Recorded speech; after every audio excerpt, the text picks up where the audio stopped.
হুমায়ূন আহমেদ বাংলা সাহিত্যের কলম জাদুকর। মৃত্যুকে হাজারো পাঠকের অনুভূতির মধ্য দিয়ে অতিক্রম করা এক কিংবদন্তি কথা সাহিত্যিক। তার লেখা প্রতিটি শব্দ আজও শাশ্বত। ১৩ই নভেম্বর হুমায়ূন আহমেদের জন্মদিন উপলক্ষে কুয়েট রেডিওর ৭ দিনব্যাপীর বিশেষ আয়োজন হুমায়ূন কথন। ভালোবাসা কেবল চঞ্চল আবেগের বহিঃপ্রকাশ নয়, এটি হলো গভীর মায়া ও ত্যাগের মাধ্যমে প্রিয়জনের মঙ্গল কামনা করার এক নীরব প্রতিজ্ঞা। ভালোবাসার এই নীরব রূপায়ণ এবং মানব সম্পর্কের জটিলতাকে উপজীব্য করে ২০০২ সালে প্রকাশিত হয় উপন্যাস একজন মায়াবতী। হুমায়ূন কথনের চতুর্থ দিনের নিবেদন একজন মায়াবতী। খবরের কাগজে লিখেছে শৈত্যপ্রবাহ। শৈত্যপ্রবাহ মানে যে ঠান্ডা, কে জানতো। মীরা ফুলহাতা সোয়েটার পরেছে, সোয়েটারের উপর গরম শাল, তবুও শীত যাচ্ছে না। আজ বারান্দায় রোদও আসেনি। আকাশ শ্রাবণ মাসের মেঘলা আকাশের মতো, সব কিছু যেন ঝিম ধরে আছে। মীরার বড় ভাই জালালউদ্দিন বারান্দায় মোড়ার উপর বসে আছেন। তার বয়স ৪৫। এই বয়সেই চুলটুল পাকিয়ে বুড়ো হয়ে গেছেন। বুড়োদের মতোই অমাবস্যা পূর্ণিমাতে বাতে কষ্ট পান। আজ অমাবস্যা বা পূর্ণিমা কোনোটাই না, তবুও তার পিঠে ব্যথা উঠেছে। ব্যথার কারণেই বাইরে বের হননি। ডাক্তারকে খবর দেওয়া হয়েছে ১০ মিনিটের মধ্যে এসে পড়ার কথা। ২৫ মিনিট পার হয়েছে, ডাক্তার এখনও আসেনি। জালালউদ্দিনের পায়ের কাছে কম্বল ভাঁজ করে বিছানো। তিনি প্রতি ৫ মিনিট পর পর কম্বলে এসে চিত হয়ে শুচ্ছেন। ব্যথায় তাতে কোনো হেরফের হচ্ছে না, তাকেই ধমক দিচ্ছেন। মীরা এর মধ্যে দুবার ধমক খেয়েছে, তৃতীয়বার ধমক খাওয়ার জন্যও প্রস্তুত হয়ে আছে। ভাইয়ার কাছে বকা খেতে তার তেমন খারাপ লাগে না। মীরা, শোন তো, হট ওয়াটার ব্যাগে পানি ভরে দিতে বলেছি ৪০ মিনিট আগে। পানি গরম করতে ৪০ মিনিট লাগে? পানি গরম হয়ে গেছে, হট ওয়াটার ব্যাগ খুঁজে পাওয়া যাচ্ছে না। ড্রাইভার গেছে আরেকটা কিনে আনতে। এখন একটা কিনতে গেছে, আগেরটা খুঁজে পাওয়া যাচ্ছে না? এই বাড়ির সবকটা মানুষ ইডিয়ট নাকি? দরকারের সময় একটা জিনিসও খুঁজে পাওয়া যাবে না, তাহলে বাড়িতে এতগুলো মানুষ থাকার প্রয়োজন কি?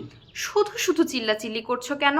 চুপ করে শুয়ে থাকো তো ভাইয়া, আমি বরং পিঠে হাত বুলিয়ে দিই। খবরদার, পিঠে হাত দিবি না, অসহ্য ব্যথা। কাত হয়ে শুয়ে দেখো তো আরাম হয় কিনা। তোর উপদেশ দেওয়া দরকার নেই, তুই ডাক্তার না। মীরাকে এই কথা বললেও তিনি কাত হয়ে শুলেন এবং সঙ্গে সঙ্গে ব্যথা কমে গেল। ভাইয়া, ব্যথা কমেছে? একটু কম লাগছে। তাহলে এভাবেই শুয়ে থাকো। কাত হয়ে কতক্ষণ শুয়ে থাকবো? তুই এমন পাগলের মতো কথা বলিস কেন? ব্যথা তো কমেছে, তবু এমন চেঁচামেচি করছো কেন? চা খাবে? চা দিতে বলবো? কাত হয়ে চা খাবো?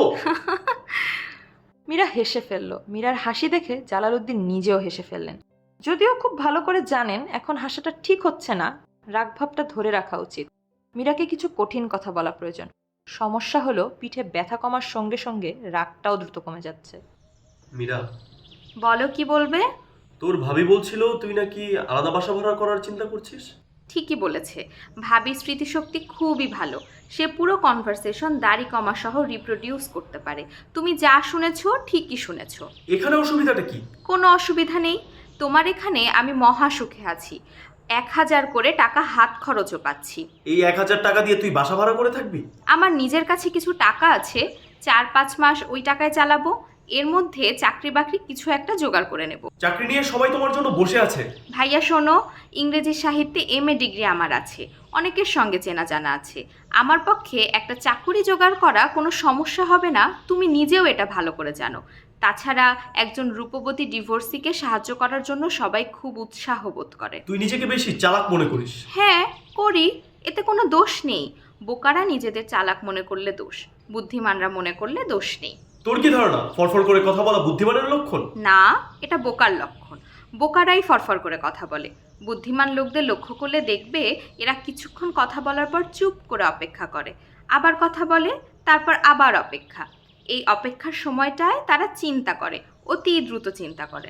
আমার সম্পর্কে তোর কি ধারণা? আমি বোকা না বুদ্ধিমান?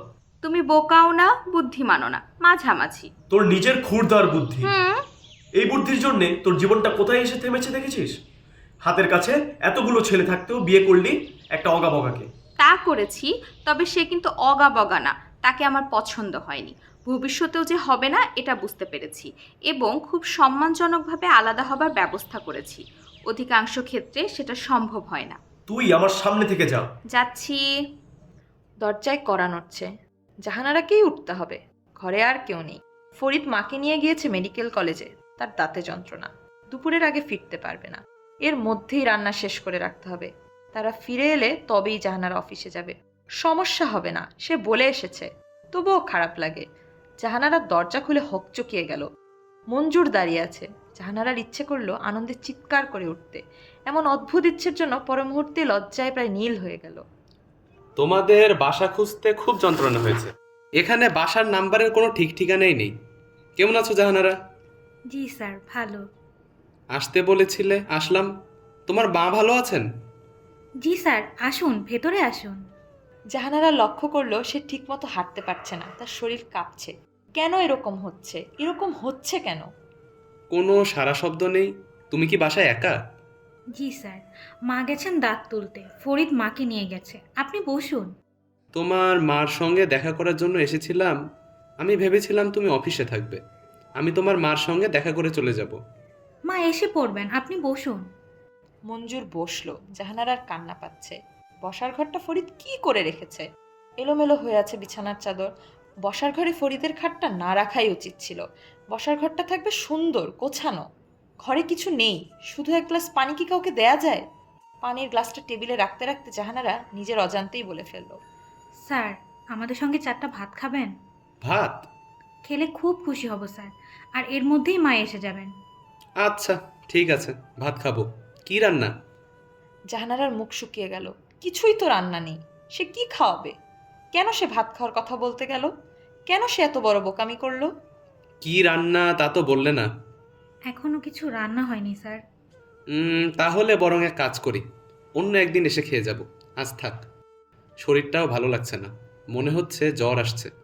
আরেকদিন এসে তোমার মার সঙ্গে দেখা করব। জাহানারার চেঁচিয়ে বলতে ইচ্ছে করছে, স্যার আপনি যেতে পারবেন না, আপনাকে থাকতে হবে। আমি নিজের হাতে রান্না করে আপনাকে খাওয়াবো। শুধু একদিন, শুধু একবার। মানুষ হবার অনেক যন্ত্রণার একটি হচ্ছে যা বলতে প্রাণ কাঁদে তা কখনো বলা হয় না। জাহানারা মীরার সামনে দাঁড়িয়ে আছে। সে অসম্ভব ভয় পেয়েছে। সারা পথই সে এসেছে কাঁদতে কাঁদতে।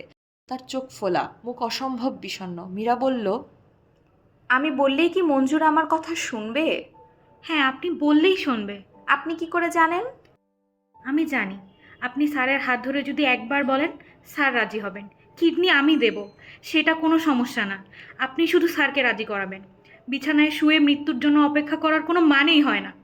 সেটা আপনিও জানেন, আমিও জানি, কিন্তু ও জানে না। ওর কিছু নিজস্ব বিচিত্র লজিক আছে।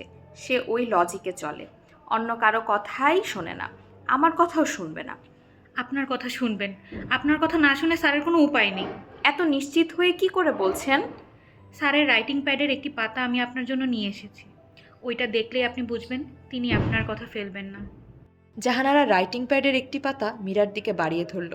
সেখানে গুটি গুটি করে অসংখ্য বার লেখা, মীরা, মীরা, মীরা। মোট 306 বার লেখা আছে। আপনি বসে বসে গুনেছেন? হ্যাঁ। মীরা জাহানারার দিকে কিছুক্ষণ অপলকে তাকিয়ে রইল। মীরার মুখে ক্ষীণ হাসির রেখা দেখা গেল। এই হাসি সে তৎক্ষণাৎ মুছে ফেলে স্বাভাবিক গলায় বলল, আপনার স্যারকে আপনার খুব পছন্দ, তাই না? হ্যাঁ, কেন পছন্দ সেটা কি জানেন? জানি। আমাকে বলবেন? না। আচ্ছা থাক, বলতে হবে না। সব কিছু বলতে নেই। চলুন আপনার স্যারের কাছে যাই, দেখি তাকে রাজি করানো যায় কিনা। ওর সঙ্গে প্রথম যেদিন দেখা হয় তখন আমার পরনে আসমানি রঙের একটা শাড়ি ছিল। ওই শাড়িটা পরে গেলে কেমন হয়? খুব ভালো হয়। আপনি তাহলে অপেক্ষা করুন, আমি শাড়ি বদলে আসছি। আর শুনুন, এত কাঁদবেন না। আপনার কান্না দেখে আমারই কান্না পেয়ে যাচ্ছে। দেখি, কাছে আসুন তো, আপনাকে একটু আদর করে দিই। এতক্ষণ আপনারা শুনছিলেন একজন মায়াবতী উপন্যাসের একটি ছোট অংশ।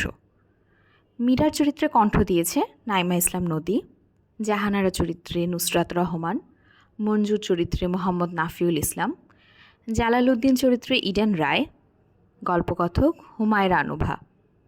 আমাদের সাথে থাকার জন্য ধন্যবাদ।